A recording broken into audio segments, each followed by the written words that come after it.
YouTube ಚಾನಲ್ಗೆ ಸ್ವಾಗತ. ಎಲ್ಲರಿಗೂ ನಮಸ್ಕಾರಗಳನ್ನು ತಿಳಿಸುತ್ತಾ 7ನೇ ತರಗತಿ ಕನ್ನಡ ಮೀಡಿಯಂ ಮಾದರಿ ಪ್ರಶ್ನೆ ಪತ್ರಿಕೆ ಹಾಗೂ ಉತ್ತರ ಪತ್ರಿಕೆನ ಇಲ್ಲಿ ಮಾಡಲಾಗಿದೆ. 7ನೇ ತರಗತಿ ಸಂಕಲನಾತ್ಮಕ ಪ್ರಶ್ನೆ ಪತ್ರಿಕೆನ ಹೇಗೆ ಸುಲಭವಾಗಿ ಬಿಡಿಸ್ಬೋದು ಅನ್ನೋದಕ್ಕೆ, ಹಾಗೆ ಕ್ವಶನ್ ಪೇಪರ್ ಹೇಗಿರುತ್ತೆ, ಮಾಡೆಲ್ ಕ್ವಶನ್ ಪೇಪರ್ ಹೇಗಿರುತ್ತೆ ಅನ್ನೋದಕ್ಕೆ ಒಂದು ಆಲ್ ಮಾಡೆಲ್ ಕ್ವಶನ್ ಪೇಪರ್ನ ಇಲ್ಲಿ ನಾನು ರೆಡಿ ಮಾಡಿದ್ದೀನಿ. ಈ ಪ್ರಶ್ನೆ ಪತ್ರಿಕೆ ವಿಡಿಯೋ ಇಷ್ಟವಾದಲ್ಲಿ ಪ್ಲೀಸ್ ಲೈಕ್ ಮಾಡಿ, ಸಬ್ಸ್ಕ್ರೈಬ್ ಮಾಡಿ ಅಂತ ಹೇಳ್ತಾ 7ನೇ ತರಗತಿ ಕನ್ನಡ ಮೊದಲೇ ಕ್ವಶನ್. ಆವರಣದಲ್ಲಿ ಕೊಟ್ಟಿರೋ ಸೂಚನೆಯಂತೆ ಉತ್ತರಿಸಿ ಅಂತ ಹೇಳ್ತಾರೆ. ಸೂರ್ಯ ಪೂರ್ವದಲ್ಲಿ ಹುಟ್ಟುತ್ತಾನೆ, ದಿಗ್ವಾಚಕ ಗುರುತಿಸಿ ಅಂತಾರೆ, ಅಂದರೆ ಪೂರ್ವ ಅಷ್ಟ ಬರೀಬೇಕು. ಅಣ್ಣ ಅನ್ನವನ್ನು ತಿನ್ನುತ್ತಾನೆ, ವಾಕ್ಯದಲ್ಲಿ ತಪ್ಪನ್ನು ಸರಿಪಡಿಸಿ ಬರೆ ಅಂದರೆ ಅನ್ನವನ್ನು ತಿನ್ನುತ್ತಾನೆ ಅಂತ ಬರೀಬೇಕು. ಅಧ್ಯಾಪಕರು ಪಾಠವನ್ನು ಬೋಧಿಸುವರು, ಕ್ರಿಯಾಪದ ಗುರುತಿಸಿ ಬರೆ ಅಂತಾರೆ, ಆಗ ಬೋಧಿಸಿದರು ಅನ್ಬೇಕು. ರಾಜ ಗಿಡವನ್ನು ನೆಟ್ಟನು, ಗೆರೆ ಎಳೆದಿರೋ ಪದದ ವಿಭಕ್ತಿ ಪ್ರತ್ಯಯ ಬರೀರಿ. ದ್ವಿತೀಯ. ಬಿಟ್ಟ ಸ್ಥಳ ತುಂಬಿರಿ. ಹಿಲ್ಡನ್ ಹೆಡ್ನಲ್ಲಿರುವ ಸ್ಮಾರಕ ಹೆಸರು ಲಿಬರ್ಟ್ ಓಕ್ ಮರ. ಮುಕ್ತಾಯಕ್ಕನ ಅಂಕಿತನಾಮ ಅಜಗನ್ನ. ಸ್ವಾತಂತ್ರ್ಯ ಸ್ವರ್ಗ ಪದ್ಯ ಬರೆದ ಕವಿ ಎಂ ಅಕ್ಬರ್ ಅಲಿ. ಮಕ್ಕಳು ಕಂಬಳಿ ಗೊಪ್ಪೆ ಹಾಕಿಕೊಂಡು ಗದ್ದೆಗೆ ಇಳಿದರು. 8ನೇದಕ್ಕೆ. ಹಾಗೆ ಕೊಟ್ಟಿರೋ ಪದ್ಯ ಪೂರ್ಣಗೊಳಿಸಿ ಅಂದಿದ್ದಾರೆ. ಒಮ್ಮತು ಒಗ್ಗಟ್ಟು ಒಂದೇ ಮನವು ಎಲ್ಲಿದೆ ಹೇಳಿರಿ ಅಂತಾರೆ. ಸುಮ್ಮನಿತ್ತರು ದಟ್ಟಿ ಕುಪ್ಪಸ, ಹಾಡು ಹುತ್ತಿರಿಗೇಳಿರಿ. ಚಿಮ್ಮಿ ಪಾತುರೆ ಕೋಲು ಹೊಯ್ಲಿಗೆ, ಕುಣಿಯುವ ಪದ ಹೊರಹೊಮ್ಮಿ. ಅಮ್ಮೆ ಆರಿಸಿದ ಸೀಮೆ ನಮಗಿದು, ಇರಲಿ ನಮ್ಮದು ನಮ್ಮಲ್ಲಿ. ಕೆಳಗೆ ನೀಡಿರೋ ನುಡಿಗಟ್ಟು ಬಳಸಿ ವಾಕ್ಯ ರಚಿಸಿ. ಕಿಡಿಕಾರು. ದುರ್ಯೋಧನನ್ನು ಕಾಣುತ್ತಲೇ ಭೀಮನ ಕಿಡಿಕಾರಿದನು.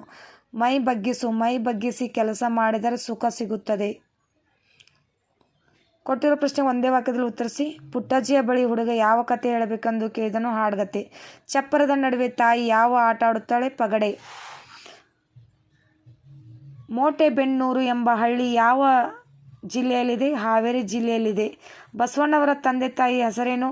ತಂದೆ ಮಾದಿರಾಜ್, ತಾಯಿ ಮಾದಾಂಬೆ. ಕೊಟ್ಟಿರೋ ಪ್ರಶ್ನೆ 2-3 ವಾಕ್ಯಗಳಲ್ಲಿ ಉತ್ತರಿಸಿ. ಕವಿಯು ಬಾಳು ಹೇಗಿರಬೇಕೆಂದು ಆಶಿಸ್ತಾನೆ. ಮನುಷ್ಯರು ಸಂಕುಚಿತ ಮನೋಭಾವನೆಯನ್ನು ಬಿಟ್ಟು ವಿಶ್ವಮಾನವನಾಗಿ ಬಾಳಬೇಕೆಂದು ಕವಿ ಹರಿಸಿದ್ದಾನೆ.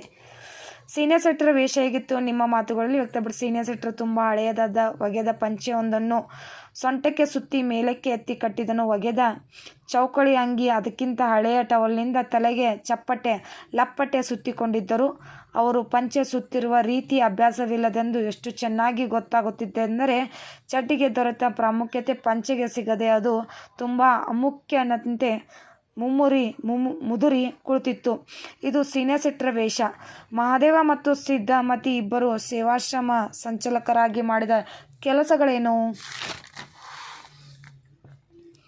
ಗಂಡ ಹೆಂಡತಿಯರಿಬ್ಬರು ಸೇವಾಶ್ರಮದ ಸಂಚಾಲಕರಾಗಿ ಅನೇಕ ಕೆಲಸಗಳನ್ನು ಮಾಡಿದರು. ಚರಕದಿಂದ ನೂಲು ತೆಗೆಯುವುದು, ಪ್ರಕೃತಿ ಚಿಕಿತ್ಸೆ, ವ್ಯಾಯಾಮ ಮುಂತಾದವನ್ನು ಹಳೆಯ ಜನರಿಗೆ ಅಭ್ಯಾಸ ಮಾಡಿಸಿದರು. ಇಲ್ಲಿ ತಯಾರಾಗುತ್ತಿದ್ದ ಖಾದಿಯನ್ನು ಊರಿಗೆ ಹೊತ್ತು ಮಾರುತ್ತಿದ್ದರು. ಗೊಂಬೆ ಹೇಳುವ ನೀತಿಯ ಸಾರಾಂಶ ಏನು.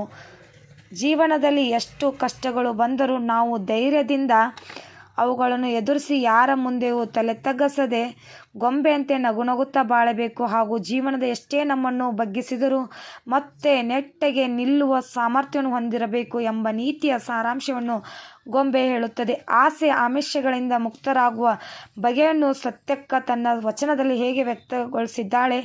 ನಿಮ್ಮ ಮಾತುಗಳಲ್ಲಿ ಬರೀ ಸತ್ಯಕ್ಕ ಶಿವಭಕ್ತರಿಗೆ ಆಸೆ ಆಮಿಷಗಳು ಇರಬಾರದು ಎಂದು ಹೇಳುತ್ತಾಳೆ. ಪರರ ವಸ್ತುವಿಗೆ ಆಸೆ ಪಡಬಾರದು.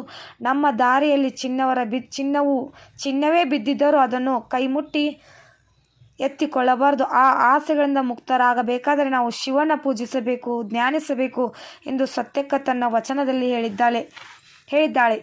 ಹಿಲ್ಡನ್ ಹೆಡ್ನ ಸ್ಮಾರಕದ ಬಗ್ಗೆ ವಿವರಿಸಿ. ಅದು ಲಿಬರ್ಟಿ ಓಕ್ ಮರ. 50ರ ದಶಕದಲ್ಲಿ ಪರಿಸರ ರಕ್ಷಣೆಗಾಗಿ ಜನ ಒಕ್ಕೂಟಿ ಪಣ ತೊಟ್ಟಿದ್ದು ಈ ಮರದಲ್ಲಿ. ಇದು ಸಂರಕ್ಷಿತ ಜಾಗ, ದಯವಿಟ್ಟು ಕಟಕಟೆಯ ಒಳಗೆ ಪ್ರವೇಶಿಸಬೇಡಿ ಎನ್ನುವ ಫಲಕವನ್ನು ನೆಟ್ಟಿದ್ದಾರೆ. ನಂತರ ಈ ಮರದ ಸಾನ್ನಿಧ್ಯ ಎಷ್ಟು ಪ್ರಸಿದ್ಧವಾಯಿತು ಎಂದು ಎಷ್ಟೋ ವಿವಾಹಗಳಾಗಿವೆ ಎಂದು ಲೇಖಕರು ಹೇಳುತ್ತಾರೆ. ಸಂದರ್ಭ ಸಹಿತ ವಿವರಿಸಿ. ನಾನು ಚುಕ್ಕಿಯನ್ನು ಬಿಟ್ಟು ಇರಲಾರೆ. ಈ ವಾಕ್ಯವನ್ನು ಡಾಕ್ಟರ್ ನಾರ್ಬರ್ಟ್ ಡಿಸೋಜ ಅವರು ಬರೆದಿರುವ ಪುಟ್ಟಜ್ಜಿ ಕತೆ ಎಂಬ ಗದ್ಯದಿಂದ ಆರಿಸಿಕೊಳ್ಳಿ. ಈ ಮಾತನ್ನು ಯುವತಿಯು ತನ್ನ ಚುಕ್ಕಿಯ ಪರಿಚಯ ಮಾಡಿಕೊಡುವ ಸಂದರ್ಭದಲ್ಲಿ ಯುವಕನಿಗೆ ಹೇಳಿದ ಮಾತಾಗಿದೆ. ಮುಂಚೆ ಸಸಿಗಳನ್ನು ಕೀಳೋಣ. ಈ ವಾಕ್ಯವನ್ನು ಶ್ರೀಮತಿ ವಿ ಗಾಯತ್ರಿ ಅವರ ಬರೆದಿರುವ ಸೀನಿಯರ್ ಸಿಟ್ರು ನಮ್ಮ ಟೀಚರು ಎಂಬ ಗದ್ಯ ಭಾಗದಿಂದ ಆರಿಸಿಕೊಳ್ಳಿ. ಈ ಮಾತನ್ನು ಸೀನಿಯರ್ ಸಿಟ್ರು ಭತ್ತ ನಾಟಿ ಮಾಡಲು ಜಮೀನನ್ನು ಸ್ವಚ್ಛಗೊಳಿಸುವ ಸಂದರ್ಭದಲ್ಲಿ ಮಕ್ಕಳನ್ನು ಉದ್ದೇಶಿಸಿ ಹೇಳಿದ ಮಾತಾಗಿದೆ. ಕೊನೆಯದಾಗಿ ಕೊಟ್ಟಿರೋ ಪ್ರಶ್ನೆಗಳಿಗೆ 3-4 ವಾಕ್ಯಗಳಲ್ಲಿ ಉತ್ತರಿಸಿ ಎಂದರೆ 2 ದಿನ ರಜೆ ನೀಡುವಂತೆ ಕೋರಿ ನಿಮ್ಮ ತರಗತಿ ಅಧ್ಯಾಪಕರಿಗೆ ಒಂದು ಪತ್ರ ಬರೆಯನೆಂದರೆ ಈ ಥರ ಪತ್ರ ಬರಬೇಕು. ದಿನಾಂಕ 23/9/2024 ಇವರಿಂದ ಶ್ರೇಯ 7ನೇ ತರಗತಿ KHPS ಮಾವಿನಕಟ್ಟಿ ಇವರಿಗೆ ತರಗತಿ ಅಧ್ಯಾಪಕರು KHPS ಮಾವಿನಕಟ್ಟಿ. ಮಾನ್ಯರ ವಿಷಯ 2 ದಿನ ರಜೆ ನೀಡುವಂತೆ ಕೋರಿ.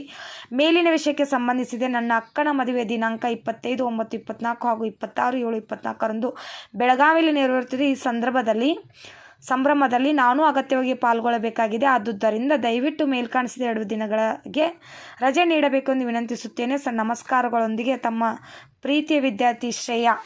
ಸೀನಿಯರ್ ಸಿಟ್ರು ನಮ್ಮ ಟೀಚರ್. ಈ ಗದ್ಯ ಭಾಗದಿಂದ ನೀನು ಮೆಚ್ಚಿದ ಅಂಶಗಳನ್ನು ಬರೆಯಿರಿ ಅಂತ ಹೇಳಿದರೆ ನೀವು ಕೂಡ ಬರೀಬೋದು. ಪುಸ್ತಕದಲ್ಲಿದೆ.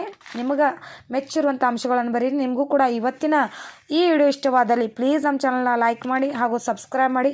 ಹೀಗೆ ನಾವು ಸ್ವತಃ ಮಾಡೆಲ್ ಕ್ವಶನ್ ಪೇಪರ್ನ ರೆಡಿ ಮಾಡಿ ನಿಮಗೆ ಲಭ್ಯ ಆಗುವಾಗೆ ಬಿಡಿಸಿ ಕೊಡ್ತೀವಿ ಅಂತ ಹೇಳ್ತಾ ಈ ವಿಡಿಯೋಗಳನ್ನ ಇಲ್ಲಿಗೆ ಮುಗಿಸಲಾಗಿದೆ. ಈ ವಿಡಿಯೋ ಇಷ್ಟವಾದಲ್ಲಿ ಪ್ಲೀಸ್ ಲೈಕ್ ಮಾಡಿ, ಸಬ್ಸ್ಕ್ರೈಬ್ ಮಾಡಿ. Thank you.